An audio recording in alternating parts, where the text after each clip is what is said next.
두 번째 날 강의에 오신 여러분들을 환영합니다.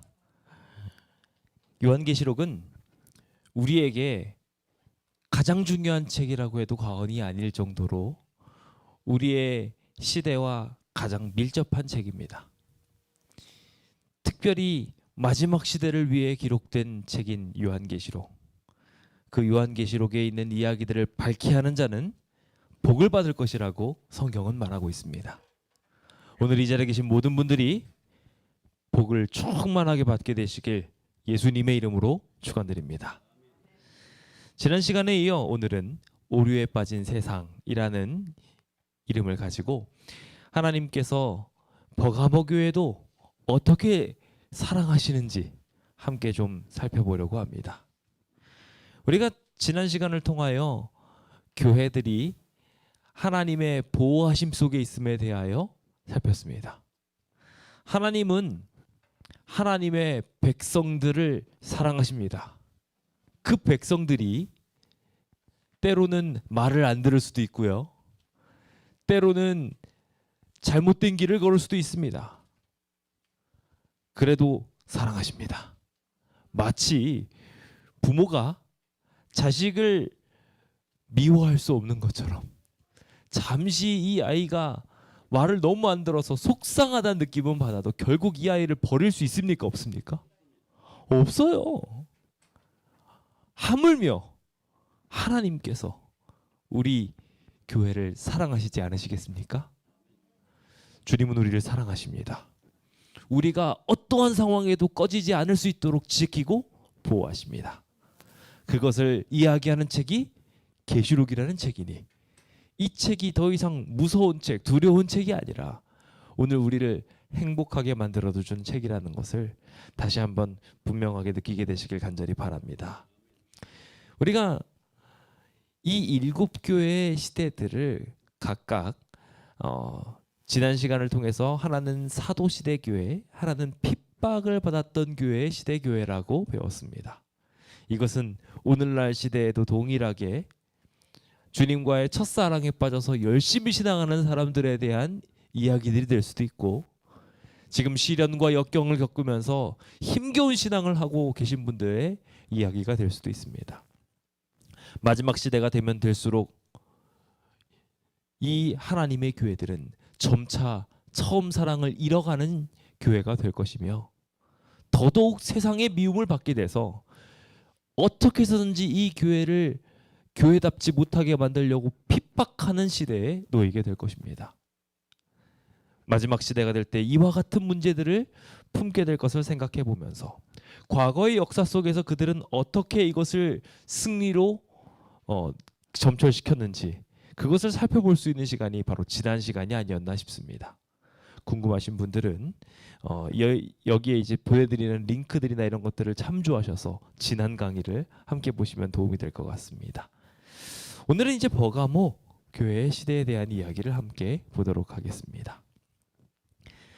고린도서 10장 2절과 3절은 다음과 같은 말씀을 우리한테 전해주고 있습니다. 바울이 한 가지 열심을 품고 있다고 하는데요. 그 열심이 어떤 열심이었는지 봅시다. 내가 하나님의 열심으로 너희를 위하여 열심을 내노니 내가 너희를 정결한 처녀로 한 남편인 그리스도께 드리려고 중매함이로다. 자, 지금 바울은 무엇에 열심을 다하고 있다고요? 그 남편이신 그리스도 예수님한테 이 교회를 시집 보내려고 하는 거예요.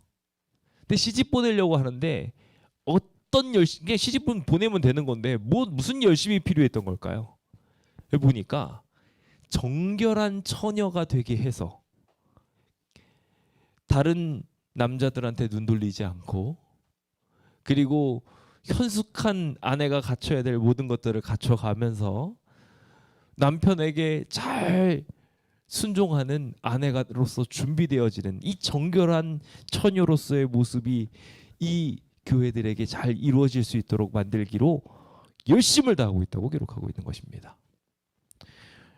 우리도 그 열심을 이어받아서 여기까지 교회를 이끌어 온 것이고요. 그렇게 잘 준비된 교회는 결국 예수님과 함께 혼인잔치를 치르게 되고 구원받게 될 것이라고 저는 믿습니다. 근데 여기 중요한 것은 안타깝게도 세상이 너무나도 악하다 보니까 진실함과 깨끗함에서 떠나서 부패하게 되는 경우들이 너무나 많다라는 것입니다. 하나님의 교회에 있어서도 이 부패함은 굉장히 무서운 이야기가 될 수밖에 없었습니다. 차라리 시련을 당해서 고통을 겪게 되면 오히려 더 열심히 하나님을 찾게 되고 하나님을 만나게 되는 데에 반해서 안타깝게도 시간이 지나면 지날수록 편해지면 편해질수록 점점 더 타협해버리게 되고 싸우기를 멈춰버리게 되는 일들이 자꾸 생기게 되더라는 거예요. 깨끗함과 진실함이 교회에서 사라지게 되는 일들이 자주 생기게 되더라는 것입니다. 여기 계신 분들은 안 그러신 거죠?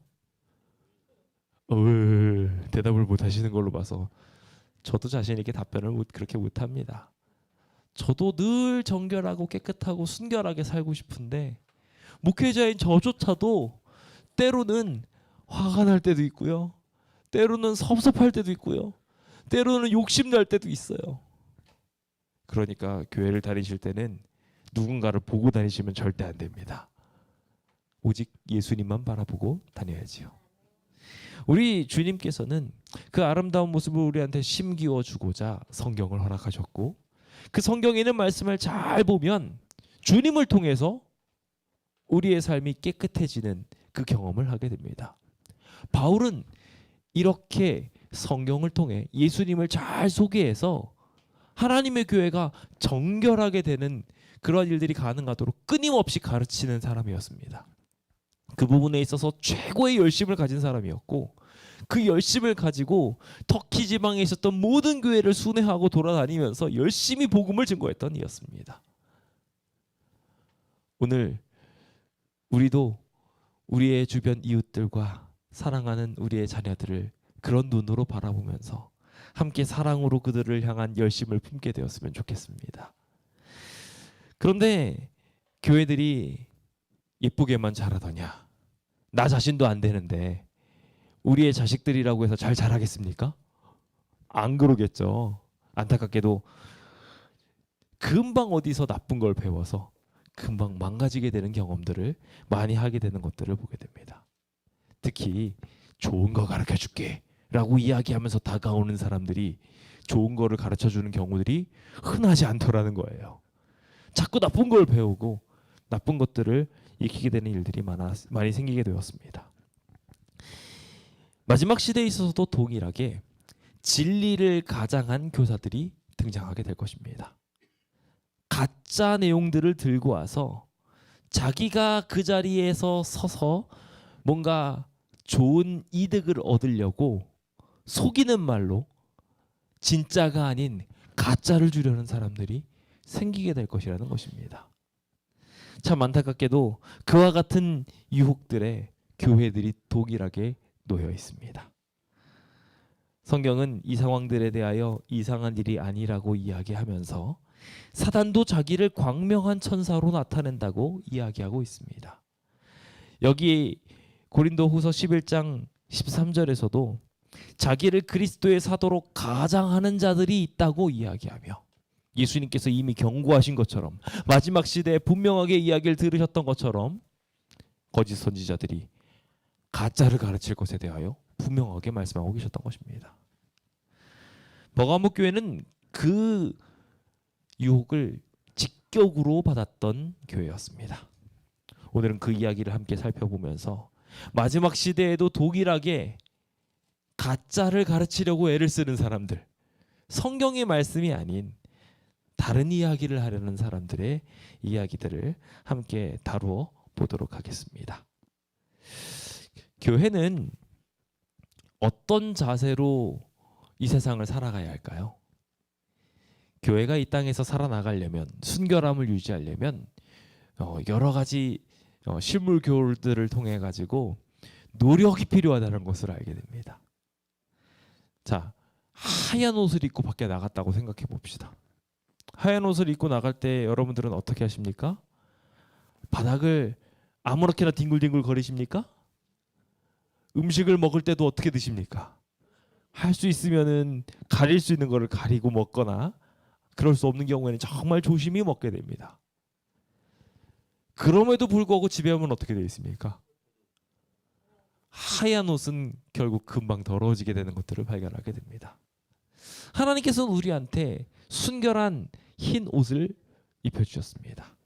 하나님의 뜻대로 거룩하게 살 수 있도록 티나 주름 잡힌 것 없이 깨끗한 아름다운 옷들을 우리한테 입혀주셨습니다. 그래서 우리가 아침에 기도를 열심히 하고 말씀을 보고 하나님 감사합니다, 이렇게 살아야죠, 아멘 하고 이제 하루를 살려고 딱 가는데 옆에 있는 자동차가 확 끼어들어요. 버럭 하게 되는 일들이 우리들의 모습이다라는 겁니다. 사단은 우리가 구원받는 게 싫다 보니까 계속 이렇게 우리를 망가뜨립니다. 그러면서 우리에게 그런 힘든 일들을 계속 느끼게 하면서 동시에 무슨 일들을 하게 하냐면, 너 그렇게 열심히 노력해봤자 소용없어, 너 못해, 자포자기하게 만들어버려요. 그리고 그 다음 단계가 뭐냐면 타협하게 만드는 거예요. 저는 이게 제일 무서운 일이라고 생각해요. 우리가 시련을 당하고 어떤 힘겨운 일을 당하고 있는 중에 계속 싸우고 있으면 변화할 여지가 있기 때문에 저는 하나님의 능력이 언제든지 임해서 우리의 삶이 바뀌고 구원받을 수 있다고 생각합니다.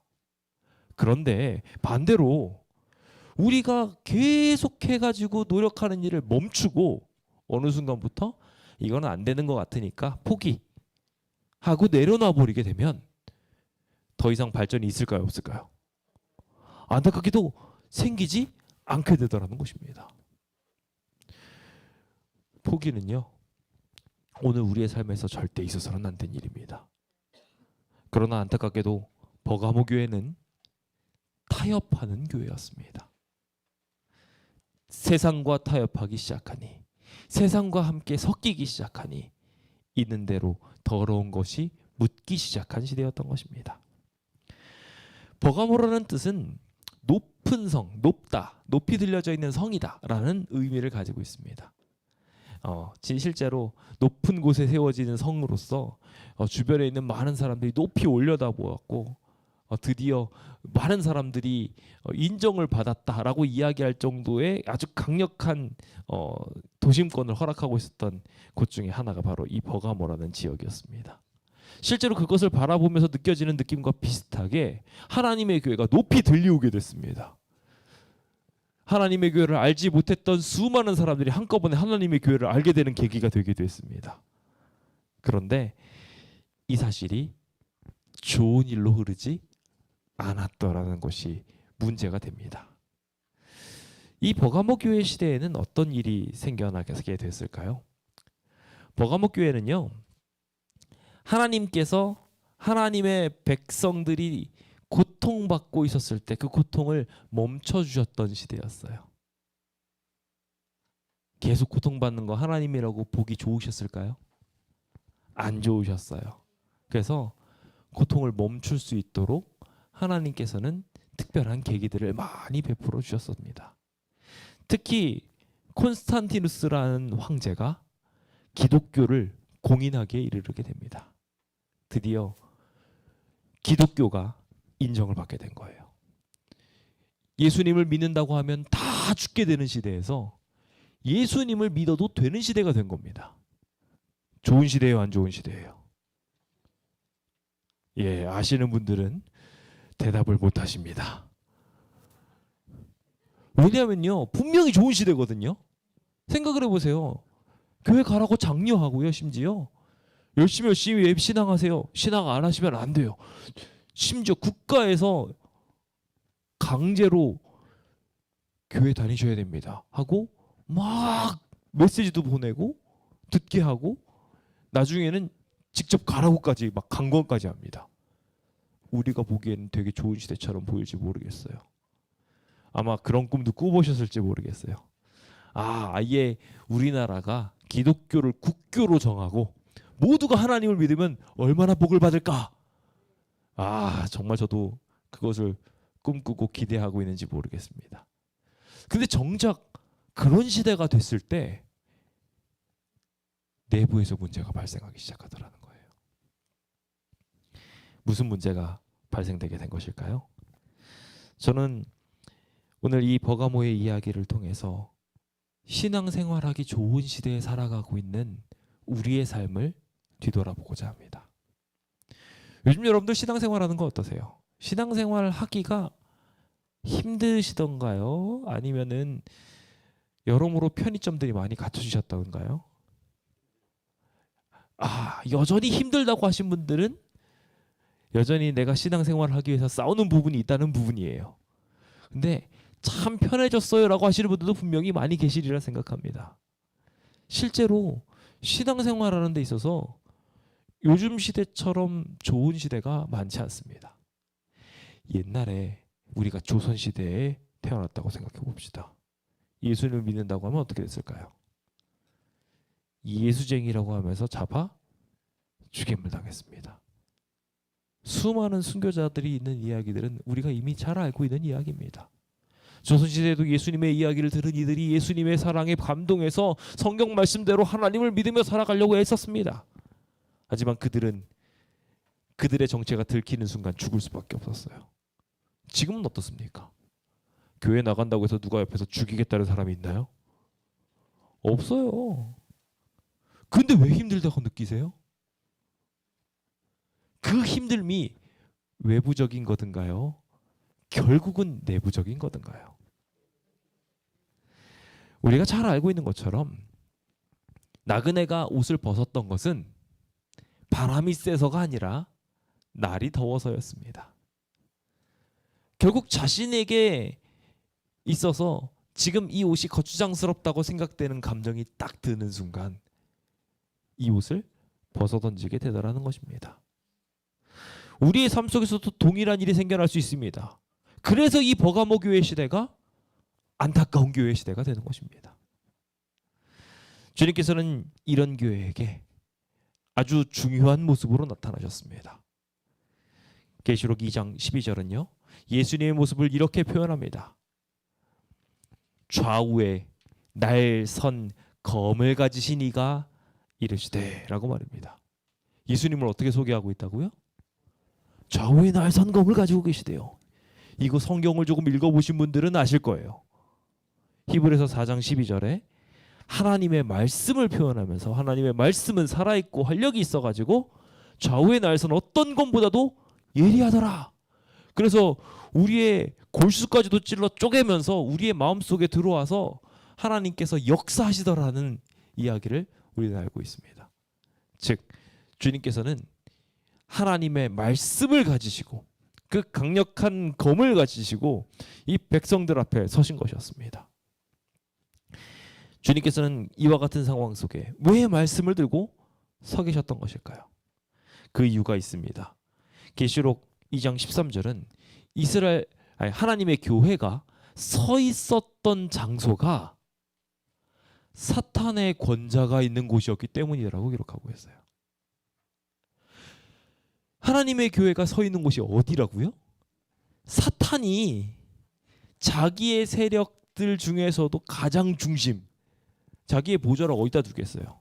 자기가 있는 자신의 왕좌를 어디에 두겠어요? 수도에 둘 거 아니에요. 가장 중심지에 두지 않겠어요? 지금 하나님의 교회가 어디까지 끌려오게 된 거냐면 사단이 여기는 내 나라야 수준도 아닙니다. 여기는 내 도시야 수준도 아니에요. 여기는 내 왕성이야 수준도 아니라 더 나가서 여기 내 집무실이야. 완전 안방까지 하나님의 교회가 끌려오게 된 상황이었던 것입니다. 그런데 겉으로 보기엔 어때요? 주변을 보면은 화려해요. 멋있어요. 사단의 권자가 있는 곳이니 얼마나 멋있겠습니까? 지금 버가모 시대가 딱 이런 시대였어요. 기독교가 공인을 받게 됐어요. 그 어떤 때보다도 화려한 시대를 보낼 수 있게 되었습니다. 그런데 정말 무서운 무기가 지금부터 들끓기 시작했습니다. 우리가 일제시대를 다 경험했으니까 다 너무나 잘 아시겠지만 처음 일제가 우리를 강압했을 때는 다 저항했습니다. 근데 그 저항하던 사람들이 나중에 햇볕 정책을 펼치면서 철도도 놔주고 이것저것 다 해주니까 어떻게 됐어요? 그 다음부터 일본 것이 최것이요, 최고요 하면서 사람이 바뀌기 시작했어요. 이대로 그냥 일본하고 같이 살아도 되겠다라는 생각이 드는 사람들이 많이 생기게 됐어요. 그것 때문에 오히려 주변 사람들이 독립투사하면 다 숨겨주고 이렇게 했던 시대에서 햇볕 정책을 딱 하고 나니까 독립투사들이 더 이상 이곳에 있을 수가 없게 돼버려요. 그래서 떠나가서 먼 나라에서 타국 생활하면서 독립투쟁을 할 수밖에 없게 되는 상황이 생기게 됩니다. 우리의 삶 속에서도 동일한 일이 일어날 수 있습니다. 오히려 좋아졌어요. 사단이 햇볕 정책을 펼치는 거예요. 그래, 교회 가고 싶어? 교회 가. 저는 주 5일제가 시행되었을 때 이 느낌을 딱 받았어요. 여러분들은 어떠셨나요? 주 5일제가 딱 실행이 되니까 많은 분들이 야, 이제 나 예배 드리기 좋아졌다. 예배를 드리고 나면 꼭 피곤했는데 하루는 더 쉴 수 있으니까 얼마나 좋아. 그러면서 우리는 예배 드리기 좋아진 거야 라고 생각을 했는데 조사를 해보니까요. 주 5일제가 시작되고 난 뒤에 오히려 신앙인들이 줄어들었어요. 왜 줄어들었나 하고 보니까 주말에 놀러 가는 거예요. 이틀이 뭉쳐졌으니까 함께 가족들이랑 좋은 시간 좀 보내고 오겠습니다. 그러니 이번엔 하나님 해변으로 임해 주십시오. 거기서 해수욕을 하면서 하나님이랑 만나요. 아, 물론 하나님이 거기 안 계시는 거 아니에요. 그런데 그게 그 정신이 진짜 하나님께 경배드리고 진짜 하나님께 예배드리기 위해 거기서 간 거였다면 상관이 없어요. 우리가 실제로 장막부흥회나 이런 식으로 수련회를 하기 위해서 가기도 하거든요. 우리가 주님을 만나기 위해서 그곳으로 광야로 간다는 심령으로 간다면 복 받을 거예요. 그런데 그게 아니라 뭐 하려고 간 거예요? 놀러 간 거예요. 노는 게 목적이에요. 노는 곳에 하나님이 잠시 와주세요. 이렇게 되고 나니 신앙이 유지가 됩니까? 안 됩니까? 안 되는 거예요. 그런 시간적으로 풍요로운 시대에 살게 되다 보니까 더 면역력이 약해집니다. 신앙적 면역력이 약해져. 옛날 같으면 막 치열하게 싸우면서 이날의 소중함을 생각하면서 어떻게든지 지켜보겠다고 그날에 막 결혼식 있으면 안 돼 하면서 막 밀어치우고 막 그러면서 막 죽어라 예배 나 거기 교회 가야 돼서 안 돼 이러다가 어느 순간부터 이래도 되고 저래도 되는 시간이 되기 시작하는 것입니다.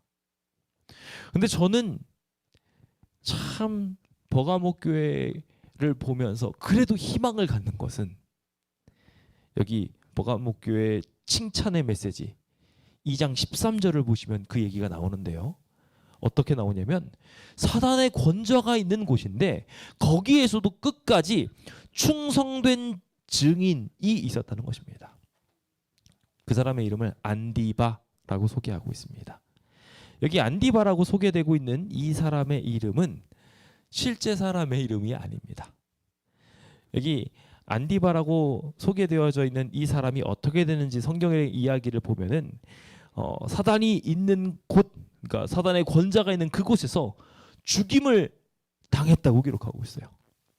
즉 이 사람은 어떤 일들을 경험하게 됐냐면 안디가 안티바이러스 할 때 안티예요.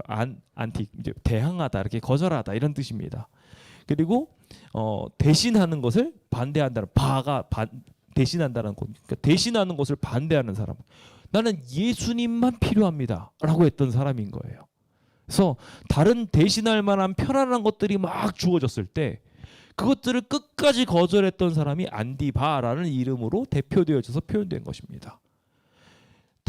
다른 것들을 대체해 가지고 이거 하면 편하게 이거 하면 편하게 이거 하면 편하게 신앙생활할 수 있어 하고 여러 대체하는 것들이 주어졌을 때 나 그거 안 할 거예요. 나는 정석대로 하나님이 말씀하신 대로 그대로 하겠습니다 라고 이야기해서 매맞아 죽은 사람의 이야기가 이 대표로서 안디바라는 이름으로 소개되고 있었던 것입니다.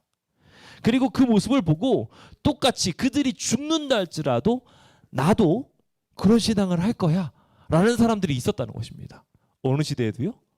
버가모 시대에도요. 저는 이 사람들이 제일 멋있다고 생각합니다. 핍박 중에 있는 사람들도 참 멋있지만 진짜 멋진 신앙은요, 저는 개인적으로 유혹거리가 열렸을 때 그 유혹에 흔들리지 않는 사람이 진짜 멋있는 신앙을 하는 사람이라고 저는 생각해요. 여기 계신 모든 분들이 그런 분들 되시길 예수님의 이름으로 축원드립니다. 자, 여기 이 상황을 우리가 조금 더 느껴보기 위해서 비슷한 상황으로 우리의 상황을 엮어봅시다. 자, 코로나 시대 때 여러분들 예배 드리는 거 어떠셨어요? 주변 사람들이 교회 가면은 막 눈길 주고 막 그렇게 시대적 어려움을 겪었습니다. 자, 그런 막 어려운 시기들을 겪다가 교회 가도 돼 라고 열리게 됐을 때 여러분들 기분이 어떠셨습니까? 막 좋다라고 느끼면서 정작 그 모습이 회복되어 가시던가요? 아니면 집에서 온라인으로 보는 새로운 습관이 생기시던가요? 집에서 예배를 드릴 때는요, 복장도 아무렇게나 얼굴을 좀 보여줄 필요가 있는 상황에서는 하체는 옷 안 입고 상체만 옷 입고 가끔가다 내 편의에 따라서 화면을 끄기도 합니다. 잠깐 딴 데 갔다 오기도 하고요. 설거지를 하면서 예배를 드리기도 합니다. 심지어 잠자면서 예배를 드리기도 해요. 아, 자장가가 너무 좋다. 교회에서 의자에서 자는 것보단 여기서 자는 게 나을 것 같아. 안타깝게도요, 우리 안에 이런 대체물들이 사단을 통해서 수도 없이 주어지게 됩니다. 이런 식으로 편하게, 저런 식으로 편하게, 이런 방법들을 사단이 어떻게 고안해내는지 계속 새로운 방법으로 우리를 유혹해요. 그런 유혹들이 우리에게 계속 주어질 때마다 우리는 싸워야 합니다. 안디바가 돼야 되는 거예요. 새로운 대체물에 대해서 나는 아니야, 정석대로 갈 거야, 나는 하나님의 말씀대로 그대로 갈 거야 라는 분명한 믿음이 필요한 것입니다. 그런데 사단은 계속해서 정석이 아닌 편안한 길로 우리를 자꾸 이끌려고 해요. 버가모 교회는 이렇게 치열하게 싸우는 성도들이 있었던 반면에 대부분의 사람들이 자신의 신앙을 버린 시대였습니다. 발람의 교훈, 우리 이거 익숙하지 않습니까? 에베소 교회 시대 때 발람의 교훈에 대한 이야기가 나왔었습니다. 하나님의 신성을 부인하게 만들고 너희들만 구원받았다고 이야기하는 신비주의를 가져오게 하며, 게다가 이방 여러 가지 신들의 이야기들을 끌어오는 특성을 가지고 있는 이 발람의 교훈. 그래서 실제로 발람이 어떤 일까지 일으켰다고 했죠? 가나안 목전까지 이르렀던 이스라엘 백성들에게 모압의 예쁜 여자들을 데려다가 결혼시켰어요. 관계를 맺게 했어요. 성경을 조금만 연구해 보시면 아시겠지만 그들이 그냥 결혼한 선이 아니에요. 모압에서 신을 섬기는 행위 자체가 어떻게 이루어졌냐면은 성교 형태로 이루어졌어요. 굉장히 지저분하고 난잡한 형태로 이루어졌어요. 그런 일들이 눈앞에서 이루어지고 있으니 이스라엘 백성들의 눈이 돌아가 버린 거예요. 그리고 하나님을 믿는, 하나님의 예배를 드리는 잔잔한, 심지어 어떻게까지 느껴져요? 양을 잡아서 죽이니까 얼마나 끔찍해요. 아, 저건 안 했으면 좋겠다. 내 죄를 생각하게 하고 그것을 양한테 전가시키고, 그런 과정들이 너무나 힘들어요. 그런데 모압 여인들이 가지고 왔던 예배 방법은 어때요? 화려한 음악 소리에다가 화려한 모습 속에다가 거기에다가 그냥 환각적인 파티까지 열리고 있으니 그냥 순식간에 매료가 돼버린 겁니다. 그러고 나서 다시 교회 와서 예배를 드리려니까 예배가 드려져요, 안 드려져요? 안 드려져요. 집에서 재미있는 드라마를 한참 시청하다가 교회에 왔어요. 너무 화려하고 멋있는 에피소드를 쭉 보다가 교회에 왔는데 가만히 앉아가지고, 요즘 사람들은요 그 재미있는 이야기조차도 속도를 빨리 해서 보거나 넘기면서 봐요. 그런데 여기 와가지고 하나님 말씀을 들을 때는 넘길 수도 없지요. 게다가 그 이야기를 들으면서 깊이 있게 묵상도 해야 되죠. 이거 스트레스 받아서 안 돼요. 그런 식으로 발람의 교훈과 하나님의 말씀은 극명한 위치 차이를 두고 있었던 거예요. 우상의 제물들을 먹게 하고 행음하게 만들고 이스라엘 백성들은 그렇게 파괴를 당하게 되었던 것입니다. 이 발람의 역사가 지금 이 버가모 시대에 동일하게 이루어졌던 것입니다. 그리고 이 사건은 지금 이 마지막 시대에도 동일하게 이루어지게 될 것입니다.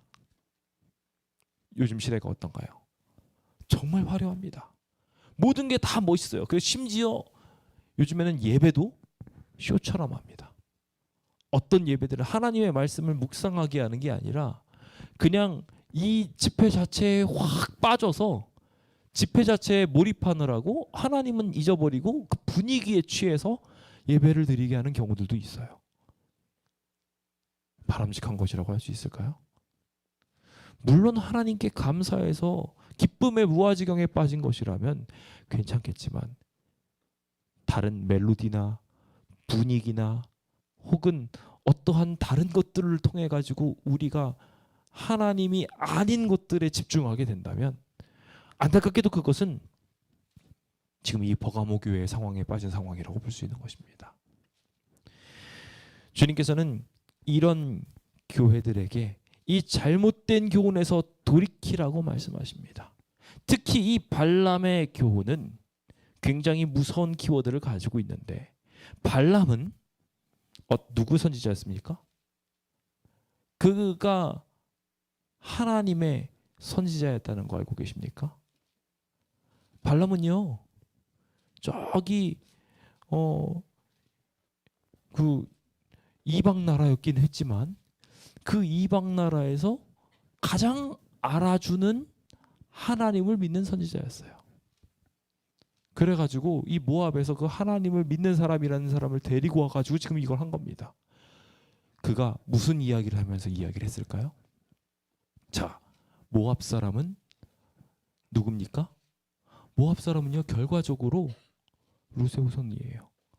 아브라함의 후손이에요. 같은 가족이라는 거예요.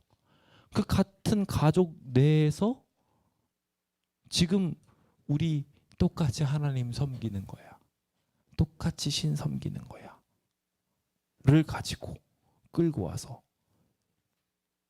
이 유혹들을 가한 거예요. 이게 가장 큰 이스라엘에게 있어서 무덤이 될 수밖에 없었습니다. 하나님을 믿는다 말하는 사람이 다른 예배 방법을 들고 와서 그들을 꼬시니까 무너지게 되더라는 것입니다. 이 버가모 시대에도 동일한 일이 생겨나게 됩니다. 자칭 하나님을 믿는다고 말하는 사람들, 특히 교회의 지도자가 되었던 사람들이 정말 안타깝게도 다른 예배 방법을 끌어들이기 시작했던 것입니다. 그래서 니골라당의 교훈, 잘못된 이방신을 섬기는 교훈들을 그대로 끌고 오게 되었던 것입니다. 주님께서는 이 교회를 향하여 회개하라고 말씀하셨어요. 잘못된 예배를 드리는 이들을 향해서 돌이키라고 말씀하셨어요. 오늘 우리는 어떻게 예배를 드리고 있나요? 우리가 드리고 있는 예배 방법은 올바른 예배인가요? 우리 스스로 함께 그것을 잘 정리해 보게 되었으면 좋겠습니다. 기도합시다. 기도하고 또 기도합시다. 우리의 모습을 다시 한번 바꾸기를 바라면서 기도합시다. 주님께서는 속히 가서 내 입의 검, 내 입의 말씀을 가지고 그들과 함께 싸울 것이라고 말씀하셨습니다. 우리는 하나님의 말씀을 보며 이 잘못된 신앙들을 바로잡아가야 합니다. 이 시대에 어떠한 문제들이 생겨나게 되었을까요? 첫 번째, 아주 다양한 문제들이 생겨나게 됐지만 가장 대두되는 것 중에 하나가 바로 이것이었습니다. 우상이었어요. 처음 교회가 딱 들어오게 됐을 때 그 교회가 이제 공인이 되자 예수님이 어떤 분이십니까? 라고 묻는 거예요. 그러니까 어떻게 해야 될까요? 예수님은 이렇게 생긴 분이야. 만들기 시작한 거예요. 예수님은 십자가에 달려 돌아가셨어? 마찬가지로 십자가의 모양으로 만들기 시작한 겁니다. 근데 성경은 어떻게 말하고 있나요? 성경은 분명하게 그것들을 만들라고 했나요? 아니면 만들지 말라고 했나요? 성경은 아주 명확하게 우상 숭배와 관련된 것들을 반대하였습니다. 절대로 하나님께서는 이 세상에 있는 물건들을 모양대로 만들지 말라고 하셨어요. 그런데 이 시대에 만들어진 건축물들을 보면 어떻게 돼 있을까요? 가면은요, 가는 곳곳마다 우상이 출비합니다. 흥미로운 것은요, 이 우상들이 어떠한 방향으로 만들어지게 되는지를 보면은 처음엔 예수님을 모욕했어요. 근데 예수님을 조각하게 되더니 조금 있다가는 다른 성경에 나오는 인물들을 조각하기 시작하고요. 베드로를 조각하게 되고요.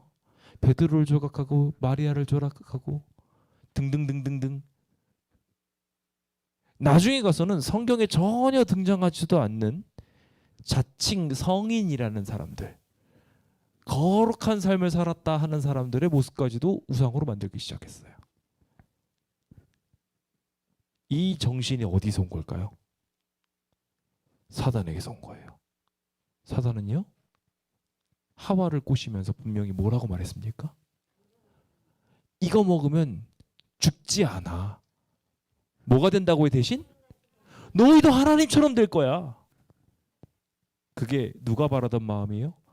자기가 바라던 마음이에요. 나도 하나님처럼 되겠다. 북극보자 높은 곳에 내 보좌를 올리겠다고 이야기했던 그 이야기, 에스겔의 이야기가, 에스겔서에 등장하는 그 못된 사단의 고집이 인류에게 그대로 접목된 이야기인 것입니다.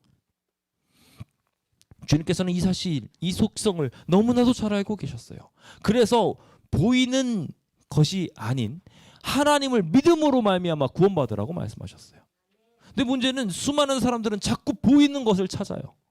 우리 신앙생활 할 때도 당장 하나님이 보이는 역사로서 나타났으면 좋겠어요. 아니요. 근데 그러면요, 하나님을 믿는 게 진짜 믿음이 안 되게 돼요.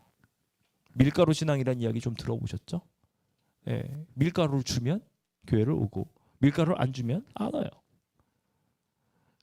예전에 그래서 한참 밀가루가 막 뿌려질 때에는 신앙인들이 정말 많았어요. 교회 가면 뭘 먹을 수 있어. 감사합니다.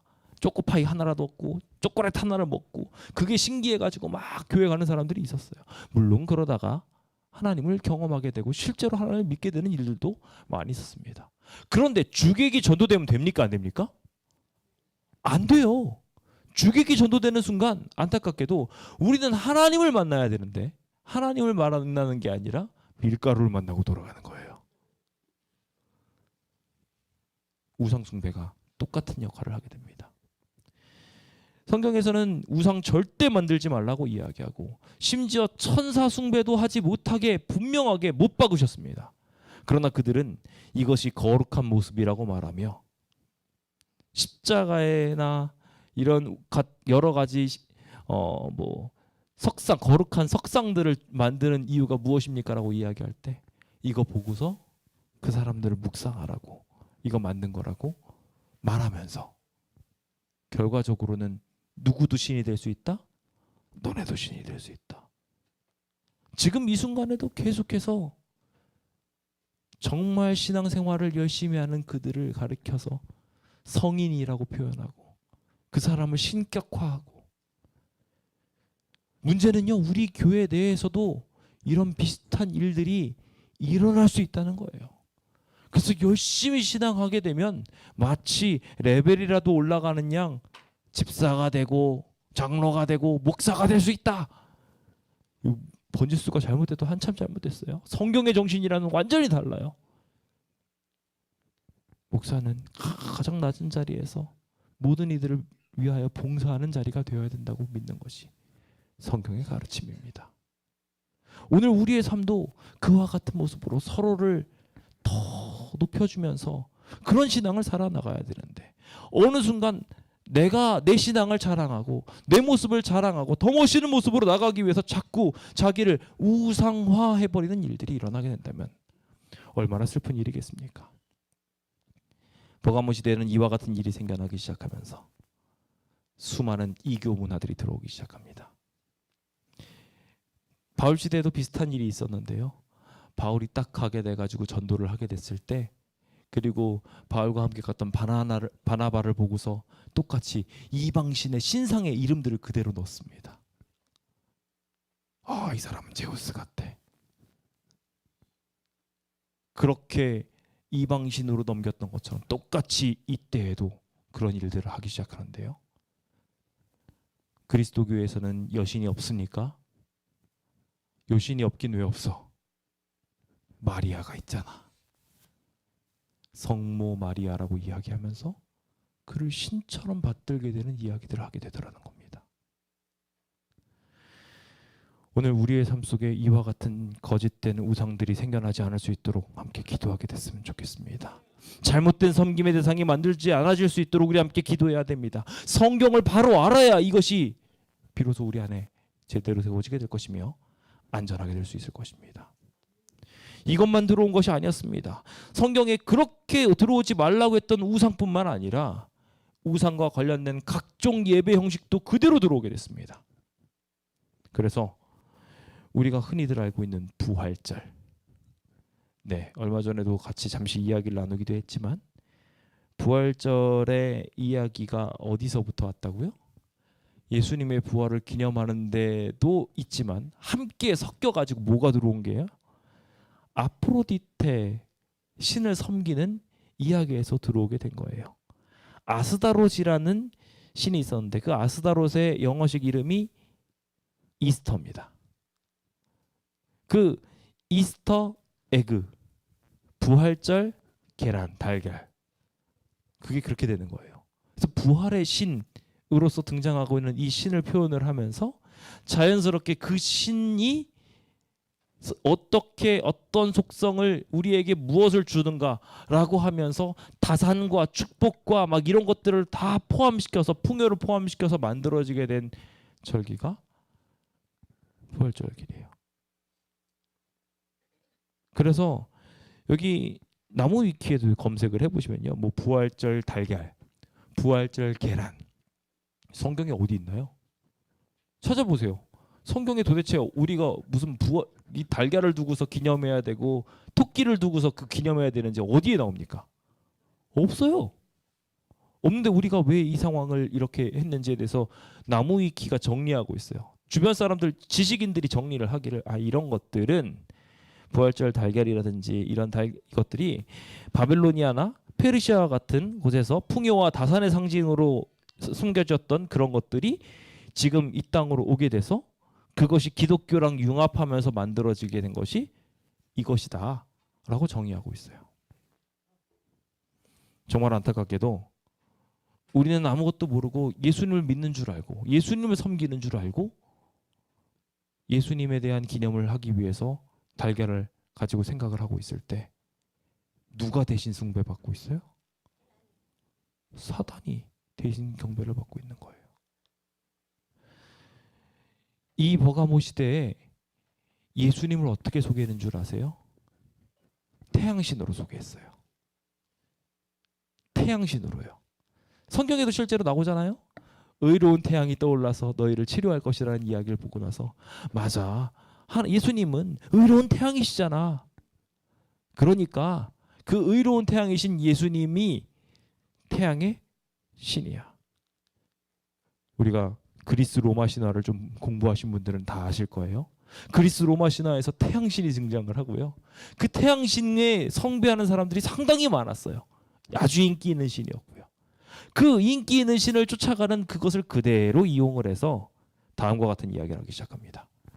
존경할 만한 태양의 날에 도시에 거주하는 행정관들과 백성들은 쉬도록 하며 모든 작업장은 문을 닫도록 하라.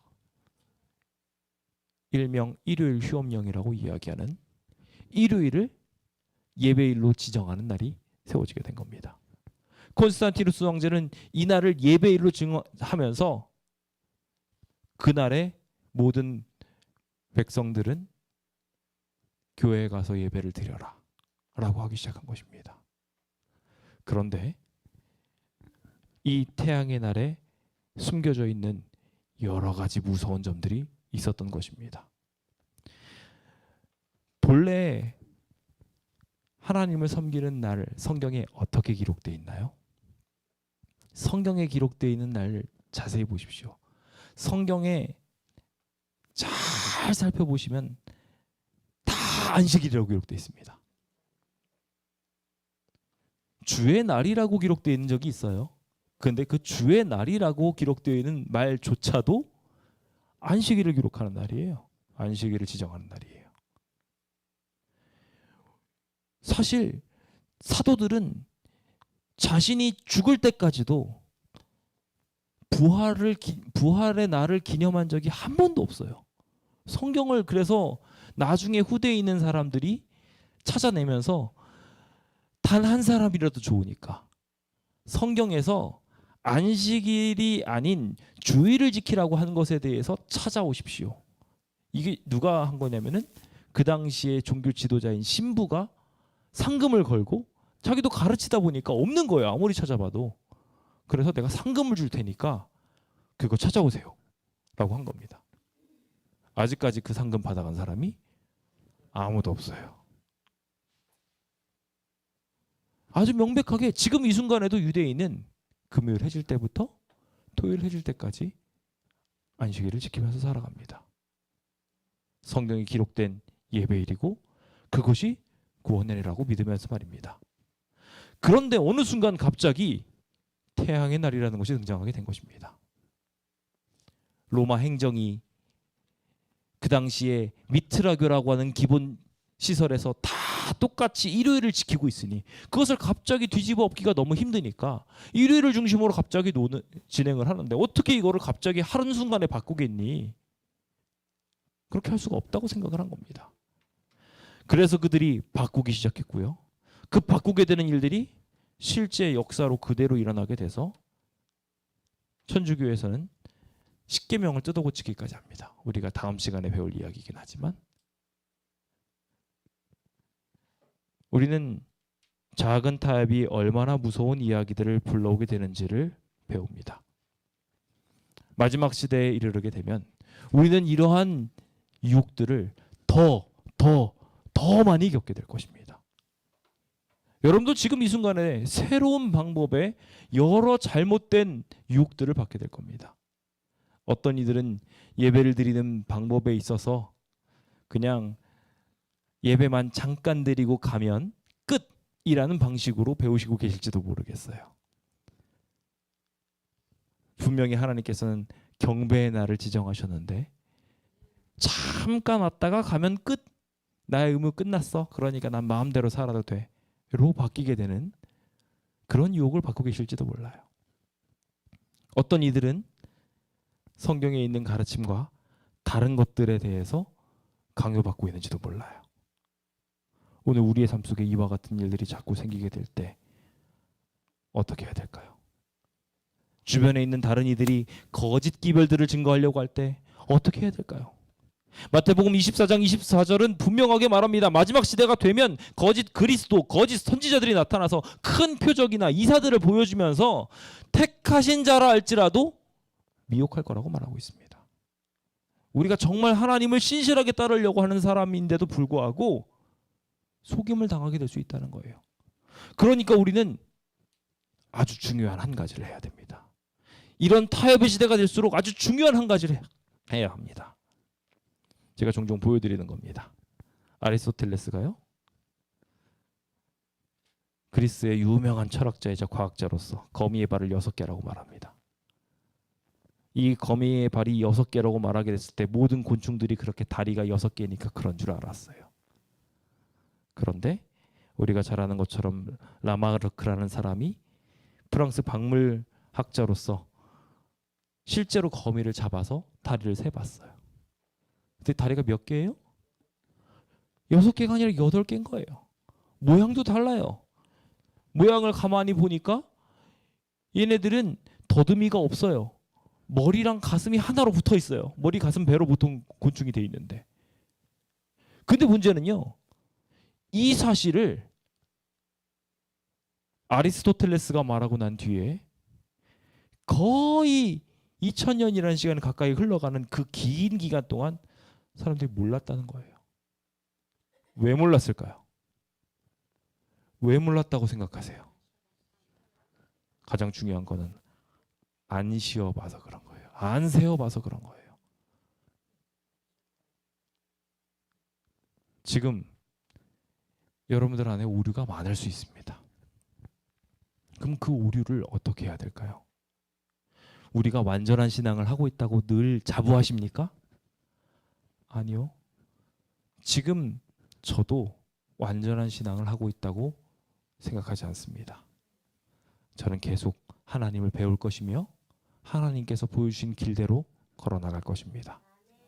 계속 우리는 끊임없이 주님을 배우고 성장해 나가야 합니다. 그 성장해 나가는 일의 가장 큰 열쇠는 말씀입니다. 하나님의 말씀의 원형으로 돌아가야 되는 거예요. 안디바는 그 원형을 대신하는 어떠한 것이 오더라도 그것을 거절하는 대표자로서 우리에게 주어졌습니다. 하나님의 말씀이 아닌 다른 것을 우리한테 주입하려고 하면 나는 그거 거절할 거야 라고 명확하게 말하는 사람들이 이 시대에 필요한 것입니다. 오늘 우리의 예배도 수많은 사람들이 그와 같이 유혹하고 있는지 모르겠습니다. 하지만 그 유혹된 신앙에서 승리하시길 예수님의 이름으로 축원드립니다. 우리가 열심히 하나님을 믿고 따르게 된다면 주님께서는 결국 진짜 말씀의 맛을 느끼게 해주실 것입니다. 주님께서는 그래서 계시록 2장 17절에 그렇게 온 사람들에게 감추었던 만나, 하늘의 양식을 맛보게 해줄 거라고, 하나님의 말씀을 제대로 느끼고 경험할 수 있도록, 그리고 흰돌, 하나님의 거룩한 속성이 담겨있는 곳에 새 이름이 박혀있는 것을 경험하게 될 것이라고 우리에게 분명하게 약속하고 있습니다. 우리는 그곳에서 하나님을 경험하고 하나님을 위해서 열심히 싸웠던 것들의 흔적을 그대로 담은 새로운 이름을 새기게 될 것입니다. 아브라함이 되고 야곱이 이스라엘이 되는 경험을 하게 될 것입니다. 우리는 본래 속이는 자였으나 하나님이 나를 이긴 사람이다라고 칭해주는 놀라운 역사가 이 흰돌에 새겨지게 될 것이라고 저는 믿습니다. 하나님의 말씀 안에 있는 사람들, 그 약속을 의지하고 주님께 매달리는 사람들에게 주님은 구원을 베풀어 주실 것입니다. 수많은 타협의 기회가 우리에게 주어질지 모르나 우리는 끊임없이 우리의 몸을 움직여야 합니다. 마치 시내에서 그 몸을 가만히 유지하기 위해서는 끊임없이 물고기가 움직여야 하듯이 오늘 우리도 끊임없이 이 세상의 강한 물살에 대항하여 끊임없이 저 위로 올라가야 하는 것입니다. 본향을 향하여 올라가는 연어들처럼 우리 함께 힘있게 주님을 향하여 나가게 되시길 예수님의 이름으로 축원드립니다. 잠시 기도하겠습니다. 하나님, 이 시대가 너무 좋아졌습니다. 신앙하기 너무 편해졌고 말씀을 보기도 너무 좋아졌습니다. 그러다 보니 어느 순간부터는 우리가 손안의 휴대폰에서 하나님 말씀을 찾아보기도 하고 그 똑같은 휴대폰에서 세상적인 것들을 바라보기도 하게 되는 우리의 모습을 보게 됩니다. 거룩한 것과 속된 것이 섞여져가는 이 시대 속에 우리가 참된 분별력을 갖게 되길 원합니다. 하나님, 저희로 무엇이 올바른 길인지 알 수 있는 지혜를 허락하여 주사 하나님의 말씀이 말하고 있는 참된 예배의 모습을 회복할 수 있도록 인도하여 주시옵소서. 풍요를 상징하고 눈에 보이는 삶을 바라는 우리들의 속성들을 주님의 거룩한 믿음으로 덧입혀 주사 주님의 새로운 시선을 갖게 하여 주시고 새로운 구원을 경험하게 하여 주옵소서. 더 이상 세상과 타협하지 않게 하시며 우리 하나님을 개인의 구주로 온전히 모실 수 있도록 축복 허락하여 주시옵소서. 우리를 구원하실 예수님의 이름 받들어 기도드립니다. 아멘.